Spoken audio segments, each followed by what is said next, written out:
મિત્રો, મારું નામ છે મકવાણા જયેશભાઈ અને આપણે સામાજિક વિજ્ઞાન અને ભૂગોળ, જોકે સામાજિક વિજ્ઞાનની અંદરના અમુક જે ભાગો છે એ ભૂગોળ સાથે સંકળાયેલા છે અને ભૂગોળ થકી જ આપણે ઘણા બધા વિષયો આપણે આરામથી સમજી શકીએ છીએ.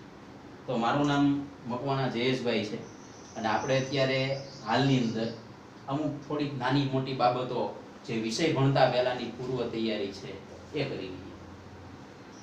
તો તમે બધા જાણો છો એ રીતે સમગ્ર બ્રહ્માંડ જે છે એ બ્રહ્માંડની અંદર અવનવી અવિરત ઘટનાઓ છે એ ઘટતી રહેતી હોય છે. પૃથ્વી એક એવો ગ્રહ છે કે જ્યાં જીવસૃષ્ટિ છે એ અસ્તિત્વમાં આવી. એની માટેના જે પૃથ્વીને સમજવાના, પૃથ્વી વિશેના જે અભ્યાસો આવ્યા, જે તારણો આવ્યા, એ દરેકની અંદરથી કંઈક ને કંઈક નવી ઘટનાઓ આપણને છે એ શીખવા મળે. હકીકતમાં પૃથ્વી વિશેની ઘણી બધી અવધારણાઓ પહેલા પણ થઈ ચૂકી છે, આજે પણ થાય છે કે ભાઈ પૃથ્વીની ઉત્પત્તિ કેમ થઈ, આજે જેવી પૃથ્વી છે શું પહેલા હતી, આજે જેવું છે એવું શું પહેલા હતું કે આવનારા ભવિષ્યમાં હશે. ઘણા બધા પ્રશ્નો માનવીના મનમાં ઉઠતા રહેતા હોય છે. પરંતુ આ એક બે બાબતો જોઈ કે પૃથ્વીની ઉત્પત્તિ વિશે શું શું લોકો કહે છે, એવી અલગ અલગ માન્યતા અને સિદ્ધાંતો શું છે. તો ધાર્મિક માન્યતાઓ ઘણી બધી પ્રકારની છે. અલગ અલગ દેશોની અંદર, અલગ અલગ ધાર્મિક ગ્રંથોની અંદર અલગ અલગ માન્યતાઓ દેતા હોય. જેમ કે ઘણા બધા દેશો છે, જેમ કે યુરોપિયન કન્ટ્રીઝ છે, ત્યાંના લોકોનું માનવું એવું છે કે ભાઈ ઈંડું છે ને ઈંડામાંથી પૃથ્વીની રચના થઈ. જ્યારે અમુક દેશોની અંદર એવું માનવામાં આવે છે કે પૃથ્વી છે એ વૃક્ષનું એક મૂળ છે, જ્યારે એનો વૃક્ષનો ઉપરનો ભાગ એટલે કે સ્વર્ગ છે, વગેરે માન્યતાઓ છે. પરંતુ વૈજ્ઞાનિક યુગ અને 21મી સદીની અંદર આવી માન્યતાઓ એક પાયા વિહોણી છે. હું માની લઉં, તમે માની લો કે ભાઈ ધાર્મિક માન્યતાઓ છે, 100%. આપણે દરેક ધર્મનો, દરેક વ્યક્તિનો આદર કરીએ છીએ, પણ વિજ્ઞાનના યુગની અંદર આ બધી બાબતો શક્ય નથી. તો વૈજ્ઞાનિકોનું શું કહેવું છે? તો પૃથ્વીની ઉત્પત્તિ વિશે અને સિદ્ધાંત, ઉત્પત્તિ વિશેના ઘણા બધા સિદ્ધાંતો આવ્યા.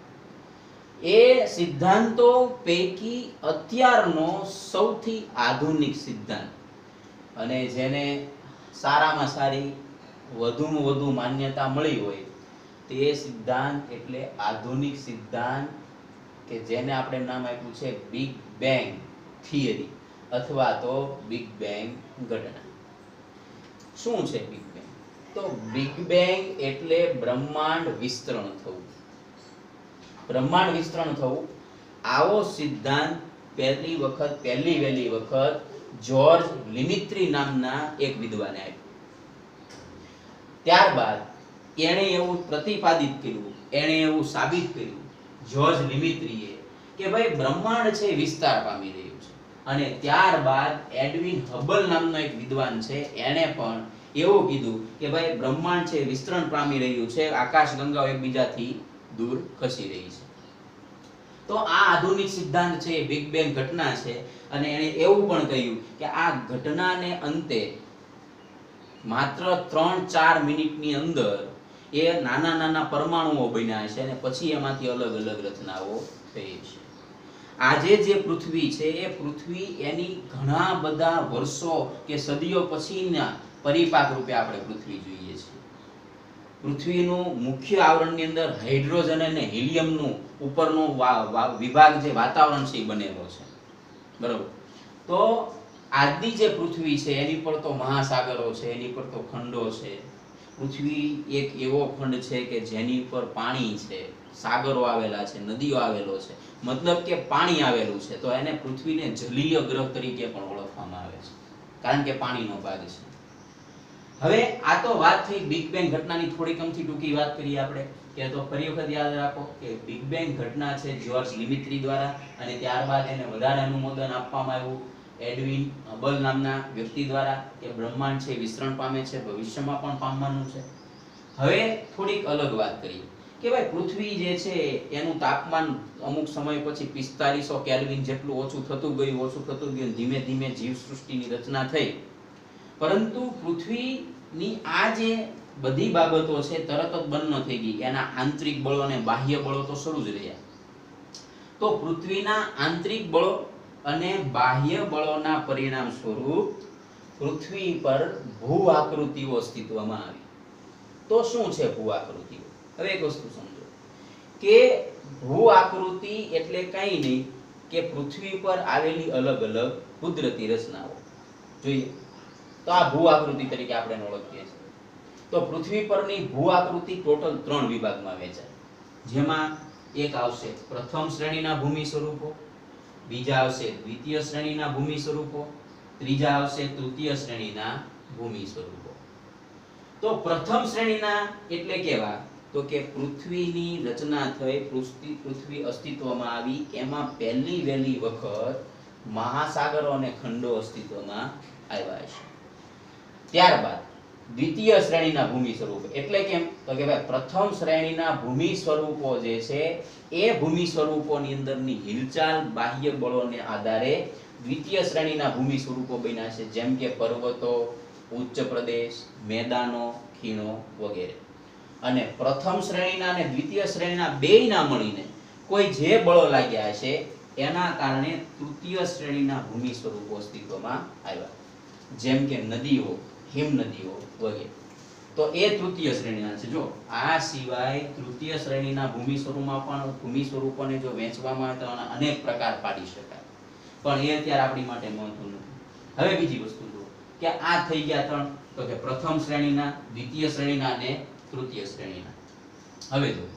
હવે એક બાબત અહીંયા છે ખંડો. તો ખંડોને સમજતા પહેલા થોડીક બાબત હજી સ્પષ્ટ કરી લઈએ કે આજે જે ખંડો જોઈએ છે તમે બધા જાણો છો એમ કે ખંડોની સંખ્યા અત્યારે વર્તમાનમાં 7 છે.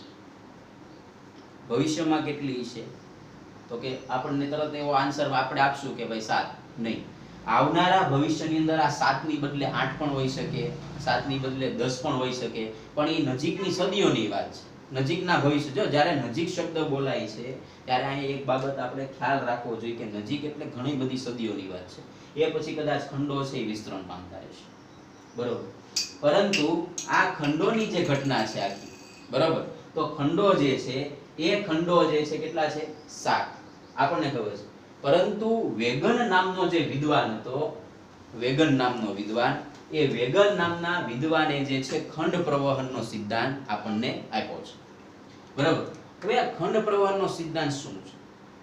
તો તમે જુઓ કે વેગનના ખંડ પ્રવહન સિદ્ધાંત પ્રમાણે વેગન નામના વ્યક્તિએ એક આપણને માહિતી આપી કે ભાઈ આશરે 20 કરોડ વર્ષ પહેલા પૃથ્વી પર માત્ર એક જ ખંડ હતો જેને કહેવાય પેન્જિયા. જે જર્મન શબ્દ છે પેન્જિયાનો અર્થ થાય આદિમ ખંડ અથવા આદિખંડ. એક જ અસ્તિત્વમાં હતો. ત્યારબાદ આ જે પેન્જિયા ખંડ છે, પેન્જિયા ખંડનો ઉત્તર ભાગ લોરેશિયા અને પેન્જિયાનો દક્ષિણ ભાગ એટલે ગોંડવાના લેન્ડ તરીકે ઓળખાય છે.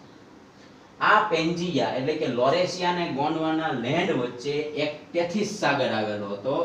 જ્યારે આ ટેથિસ સાગર જે છે એની પૂર્વ અને પશ્ચિમ, જો ટેથિસ સાગરની પૂર્વ બાજુ પેન્થાલસા અને પશ્ચિમ બાજુ પણ પેન્થાલસા નામનો એક છીછરો મહાસાગર આવેલો. આ એક વાત છે. આ શરૂઆતની આખી ઘટના છે. ત્યારબાદ જે છે ખંડ વિભાજન થતું ગયું અને અત્યારે આપણા અત્યારના એ લેટેસ્ટ ખંડો કેટલા મળી ગયા આપણને? 7 ખંડો મળ્યા. પણ જો અહીંયા કે ગોંડવાના લેન્ડની વાત કરીએ તો ગોંડવાના લેન્ડ જે છે એ ભારત એક સમયે આજથી વર્ષો પહેલા, સદીઓ પહેલા ગોંડવાના લેન્ડનો દિશો હતો. ભારત સિવાય આફ્રિકા, દક્ષિણ અમેરિકા ખંડ, એન્ટાર્કટિકા ખંડ અને ઓસ્ટ્રેલિયા ખંડ, આ બધા એના હિસ્સા હતા. જ્યારે લોરેશિયાના કોણ હિસ્સા હતા? તો લોરેશિયાના તમે જોઈ શકો કે ઉત્તર અમેરિકા જે છે એક લોરેશિયાનો હિસ્સો છે, એવી જ રીતે યુરોપ છે અને એવી જ રીતે એશિયા છે. તો આ વાત થઈ પેન્જિયાની. તો પેન્જિયા જે છે બે ભાગમાં વહેંચાયેલું છે, લોરેશિયા અને ગોંડવાના લેન્ડ, બરોબર. હવે આગળ જોઈએ તો આ થઈ ખંડોની વાત. અને જેમ જેમ વિસ્તરણ પામતું ગયું એમ ખંડો છે અસ્તિત્વમાં આવતા ગયા. હવે હું હમણાં અહીંયા બોલ્યો પૂર્વ અને પશ્ચિમ. તો પહેલી બાબત એક અહીંયા ખાસ જોઈ લો કે કોઈ પણ વિષય જે છે એમાં ખાસ કરીને સામાજિક વિજ્ઞાન અને ભૂગોળ જેવા વિષયો ભણતા વખતે પહેલા દિશાનું ચોક્કસ જ્ઞાન આપણી પાસે હોવું આવશ્યક છે.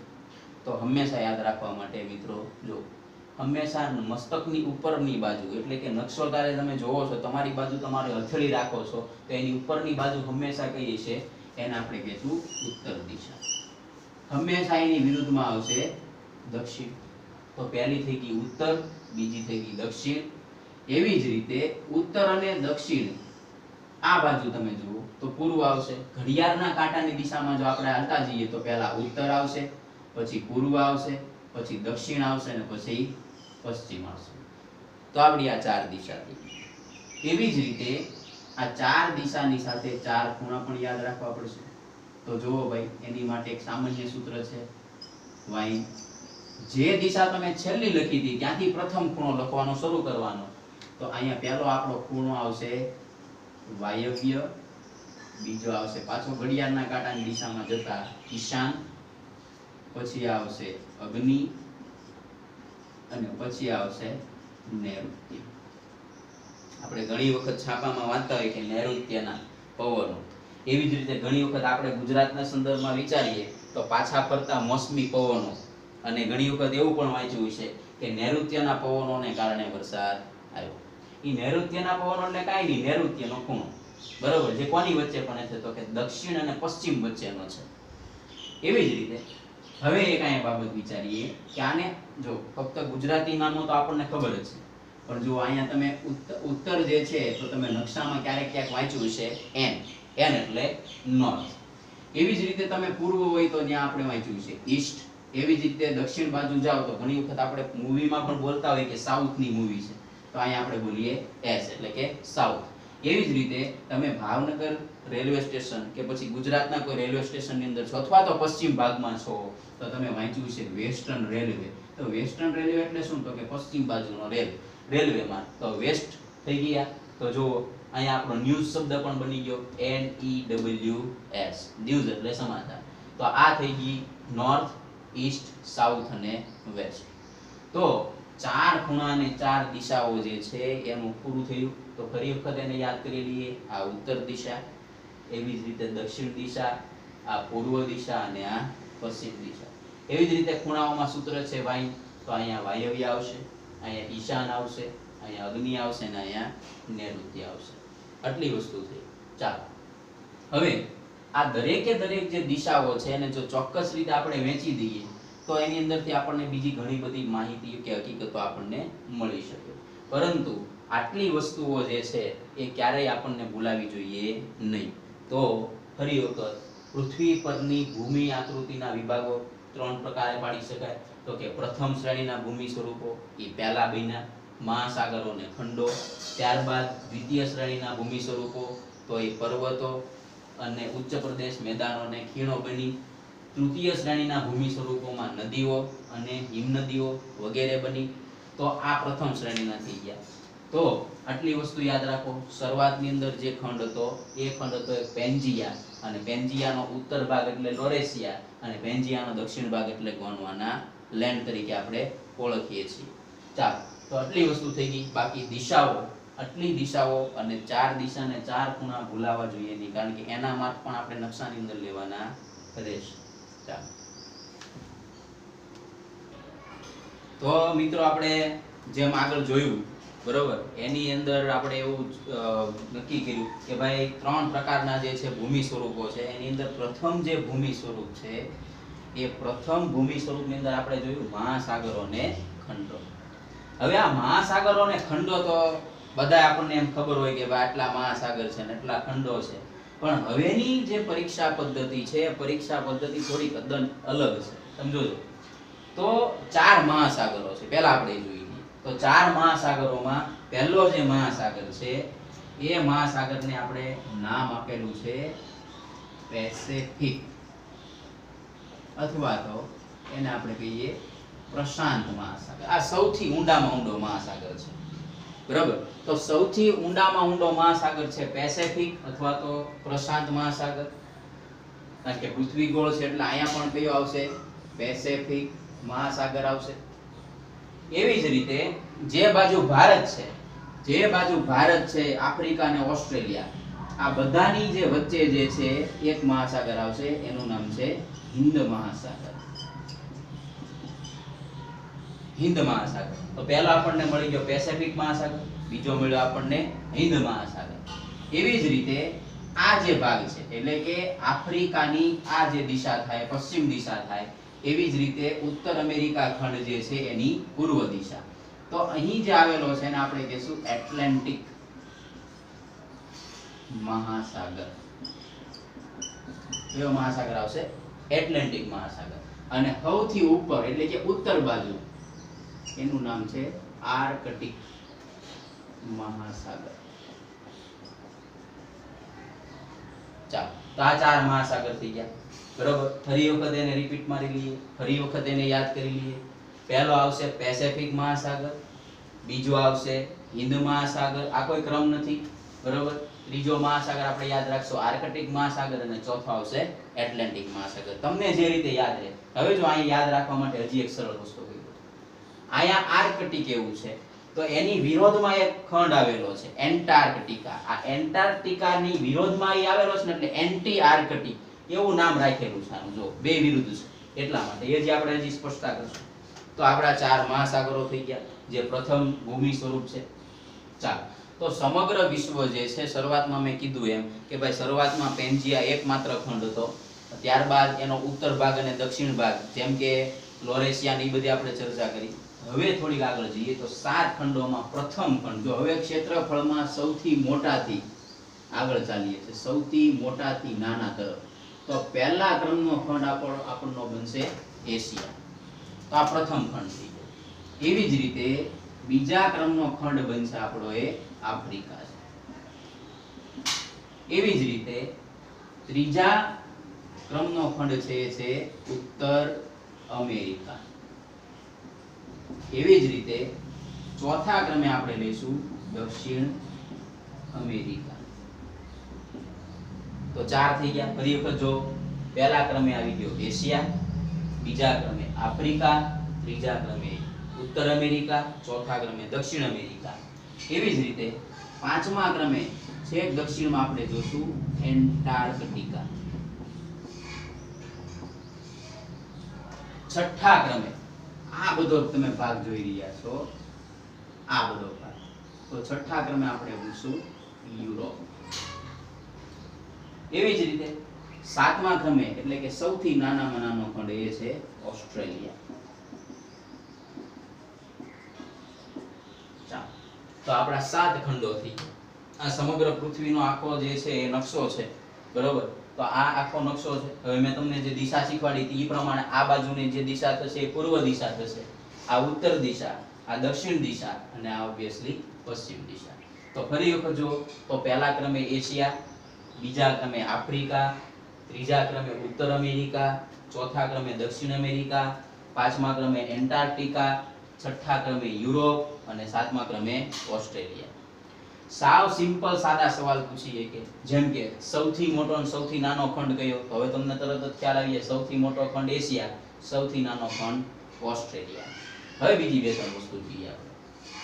આ તો થઈ ગઈ 4 મહાસાગરો અને 7 ખંડોની વાત. હવે થોડી ઘણી અમુક બાબતોની હકીકતો આપણને ખબર હોવી, જેમ કે આ એશિયા ખંડ છે એની એક વિશેષતા છે. એશિયા ખંડ જે છે એ એશિયા ખંડ ખરેખર પૃથ્વીના ઉત્તર ગોળાર્ધમાં આવેલો છે. પૃથ્વીના ઉત્તર ગોળાર્ધમાં આવેલો છે. આ ગોળાર્ધ શું છે એ પછી આપણે આગળ સમજશું, પણ આ ઉત્તર ગોળાર્ધમાં આવેલો છે એશિયા ખંડ. તો એશિયા ખંડની અંદર જ તે જો વિશ્વનો વિસ્તારની દ્રષ્ટિએ સૌથી મોટો દેશ, વિશ્વનો વિસ્તારની દ્રષ્ટિએ સૌથી મોટો દેશ એટલે કે રશિયા, જે પૂર્વનું સોવિયત યુનિયન તરીકે ઓળખાતો રશિયા. એવી જ રીતે વિશ્વનો સર્વાધિક વસ્તી ધરાવતો પ્રથમ ક્રમનો દેશ, જોજો સમજો, વિશ્વનો ક્ષેત્રફળ અથવા તો હું એમ કહું કે વિસ્તારની દ્રષ્ટિએ સૌથી મોટો દેશ રશિયા પણ એશિયા ખંડમાં આવેલો છે, અને વસ્તીની દ્રષ્ટિએ સૌથી મોટો દેશ ચીન, બરાબર, પ્રથમ દેશ. અને ત્રીજા ક્રમનો દેશ એ પણ એશિયામાં આવેલા છે. એટલે કે ચીન છે એ વસ્તીમાં પ્રથમ છે અને ભારત છે એ વસ્તીમાં દ્વિતીય છે. તો આ બે વસ્તુ થઈ ગઈ. અહીંયા રશિયા છે વિસ્તારનો સૌથી મોટો દેશ છે, તો એશિયા ખંડ જે છે એની અંદર રશિયા આવેલો દેશ છે. જો આટલી વસ્તુ યાદ રાખો તો આ ખરેખર આપણો ક્રમ આમ થાય: રશિયા, રશિયા બાદ મોગોલિયા, મોગોલિયા બાદ ચીન, અને ચીન બાદ ભારત, અને ભારત પછી શ્રીલંકા. આવો એક ચોક્કસ ક્રમ છે.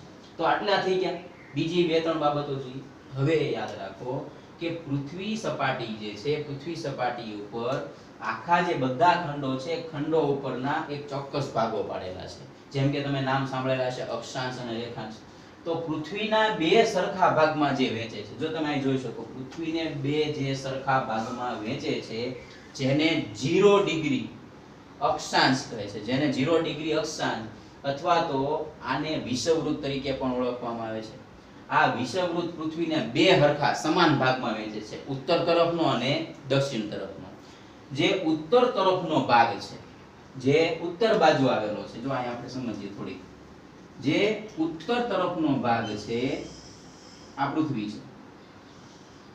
હવે આપણે આને જોઈએ, જેમ કે આ ચાલો આ 0 ડિગ્રી આપણું વિષુવવૃત્ત થઈ ગયું, જે સૌથી મોટો અક્ષાંશ છે, જેને ભૂમધ્ય રેખા કહેવાય. તો ઉત્તરનો જે ભાગ છે, એટલે તમે હવે યાદ કરો દિશા, તો આ ઉત્તર દિશા થઈ. ઉત્તરનો જે ભાગ છે, તો તમે જોઈ શકો કે આની ઉત્તરથી આ વિષુવવૃત્તની ઉત્તર આ બાજુ, તો તમે જો જમીન વિસ્તાર વધારે દેખાશે, બરોબર. તો આ આપણો થઈ ગયો ઉત્તર ગોળાર્ધ, અને આ થઈ ગયો આપણો દક્ષિણ ગોળાર્ધ, બરોબર. તો આ ઉત્તર ગોળાર્ધ છે, ત્યાં મોટા ભાગે જમીન આવેલી છે, એટલે આને સ્થળ ગોળાર્ધ પણ કહે છે. યાદ રાખો, મોટા ભાગે જમીન આવેલી છે એટલે એને સ્થળ ગોળાર્ધ કહે છે. હવે તમે વિચારો કે વિષુવવૃત્ત બાજુ જે છે, વિષુવવૃત્તની ઉત્તરે કેટલા કેટલા ખંડો આવેલા જુઓ, તો એક તો ઉત્તર અમેરિકા ખંડ આવેલો છે, એવી જ રીતે યુરોપ આવેલો છે, એવી જ રીતે એશિયાનો મોટો ભાગ આવેલો છે, એવી જ રીતે આફ્રિકાનો મોટો ભાગ આવેલો છે, બરોબર. તો તમે જુઓ તો એવી જ રીતે દક્ષિણ અમેરિકાનો અમુક ભાગ આવેલો છે. તો 4 થી 5 ખંડો એવા છે કે જે વિષુવવૃત્તથી ઉત્તરે આવેલા છે, એટલે કે ઉત્તર ગોળાર્ધમાં, એટલે કે જમીન વિસ્તાર વધારે છે, એટલે એને સ્થળ ગોળાર્ધ કહેવાય. અને વિષુવવૃત્તની દક્ષિણ બાજુ, આ વિષુવવૃત્ત છે, વિષુવવૃત્ત એની દક્ષિણ બાજુ, આ જો તમે વિષુવવૃત્ત કહો છો, એની દક્ષિણ બાજુ જળનો જથ્થો વધારે આવેલો છે, એટલે આને શું કહેશું આપણે? જળ ગોળાર્ધ. ચાલો, આટલી વસ્તુ થઈ ગઈ. હવે હું એને આ રીતે બોલું કે ઉત્તર ગોળાર્ધ એ ખરેખર સ્થળ ગોળાર્ધ છે, અને દક્ષિણ ગોળાર્ધ એ ખરેખર જળ ગોળાર્ધ છે. ચાલો, આટલી વસ્તુ ક્લિયર થઈ ગઈ. તો આ જે અક્ષાંશ છે, 0 ડિગ્રી વિષુવવૃત્ત છે, એને ભૂમધ્ય રેખા તરીકે ઓળખાય છે, જે પૃથ્વીને બે ભાગમાં વહેંચે છે. આ મેં તમને દર્શાવ્યું, પૃથ્વીને બે ભાગમાં વહેંચે છે, એક સ્થળ ગોળાર્ધ. હવે જો કે જે પૃથ્વીને બે ભાગમાં વહેંચે છે, એ કયા કયા ખંડમાંથી પસાર થાય છે? તો વિષુવવૃત્ત જે છે, એટલે કે ભૂમધ્ય રેખા છે, ભૂમધ્ય રેખા એક આફ્રિકા અને દક્ષિણ અમેરિકામાંથી પસાર થાય છે. જો ફરી વખત યાદ કરો એને, કે વિષુવવૃત્ત છે એ બે ખંડમાંથી પસાર થાય છે. એક આવશે આફ્રિકા અને બીજું આવશે દક્ષિણ અમેરિકા. બે ખંડોની વાત છે, દેશોની વાત હજી કરતો નથી. એવી જ રીતે જોજો, હવે અહીંયા પાછું જુદી રીતે કે આ ભૂમધ્ય રેખા એટલે કે વિષુવવૃત્ત રેખા છે, એની ઉત્તરે જો જવામાં આવે 23.5 ડિગ્રી, તો ત્યાં આપણને કયું વૃત્ત મળશે? કર્કવૃત્ત મળશે. તો કર્કવૃત્ત છે ભારતમાંથી પસાર થાય છે, એનો પાછો વિશેષ અભ્યાસ કરશું. પણ કર્કવૃત્ત કયા કયા ખંડોમાંથી પસાર થાય છે જોવો જી. તો પહેલું એશિયામાંથી થઈ ગયું આપણને, બીજું આફ્રિકામાંથી મળ્યું, ત્રીજું આપણને ઉત્તર અમેરિકા ખંડમાંથી મળી ગયું. તો અહીંયા 3 ખંડોમાંથી પસાર થાય, આ 2 ખંડોમાંથી પસાર થાય છે. જ્યારે મકરવૃત્ત છે છેલ્લું, એટલે કે વિષુવવૃત્તની દક્ષિણે મકરવૃત્ત આવશે, તો એ કેટલા ખંડોમાંથી? હવે તમને તરત આઈડિયા આવી ગઈ, કેટલા ખંડ થશે? તો કે 3. તમે જોઈ શકો, ઓસ્ટ્રેલિયા, બીજા ક્રમે આફ્રિકા, અને ત્રીજા ક્રમે દક્ષિણ અમેરિકા. હું ગમે એમ બોલી શકું, દક્ષિણ અમેરિકા, આફ્રિકા અને ઓસ્ટ્રેલિયા એમ પણ બોલી શકાય, એની માટે કોઈ બંધનો છે નહીં. હવે જો, હવે એક મહત્વનો પ્રશ્ન થાય, એક માત્ર એવો ખંડ છે કે જેમાંથી 3 પ્રકારના વૃત્ત પસાર થાય છે. તમે તમારી રીતે ગોતી લેજો, એનો જવાબ હું નહીં કહું, તમારે તમારી રીતે એનો જવાબ દેવાનો છે કે કયો એવો ખંડ એકમાત્ર છે કે જેમાંથી 3 પ્રકારના વૃત્ત પસાર થાય છે, અને કયો એક ખંડ એવો છે કે જેમાંથી એક પણ વૃત્ત પસાર થતું નથી. આ 2 પ્રશ્નો થઈ ગયા. એક ખંડ એવો છે કે જેમાંથી 3 વૃત્ત મહત્વના પસાર થાય, એક ખંડ એવો છે કે જેમાંથી એક પણ વૃત્ત પસાર થતું નથી. એન્ટાર્કટિકાને ગણવામાં આવશે નહીં, કારણ કે એન્ટાર્કટિકા ખંડ એક માનવ રહિત ખંડ છે. બરોબર, ચાલો એટલી વસ્તુ થઈ. તો આપણા ખંડો અને મહાસાગરો આવી ગયા. સ્થળ ગોળાર્ધ કોને કહેવાય, જળ ગોળાર્ધ કોને કહેવાય, એ પણ આપણે હકીકતો મેળવી લીધી. ચાલો હવે થોડુંક આગળ લઈએ. એન્ટાર્કટિકા એકમાત્ર એવો ખંડ છે કે જ્યાં માનવ વસ્તી છે નહીં. બરોબર, અને એન્ટાર્કટિકા જે છે ત્યાં આપણી પ્રયોગશાળા આવેલી છે, અને વિશ્વના ઘણા બધા દેશોની પ્રયોગશાળાઓ આવેલી છે. અને આ પ્રયોગશાળાઓ જે છે, અલગ અલગ પ્રયોગશાળામાં અલગ અલગ પ્રકારના પ્રયોગ કરવામાં આવી રહ્યા છે. પરંતુ એન્ટાર્કટિકા ખંડ ઉપર દુનિયાના કોઈ પણ દેશોની પોતાની ચોક્કસ માહિતીઓ છે નહીં. બરોબર, જો તમને આ લેક્ચરની અંદર મજા આવી હોય તો આ લેક્ચરનો ફરી વખત અભ્યાસ કરજો, અને લેક્ચરોની અંદર ઉદ્ભવતા જે કાંઈ પ્રશ્નો છે એ પ્રશ્નો જે તે ગ્રુપ્સ વાઇઝ કે જે તે ચેનલ વાઇઝ મને પૂછી શકો છો. એના હું ચોક્કસથી તમને જે છે તમને યોગ્યપણે જવાબ ચોક્કસપણે હું આપી શકીશ. નમસ્કાર.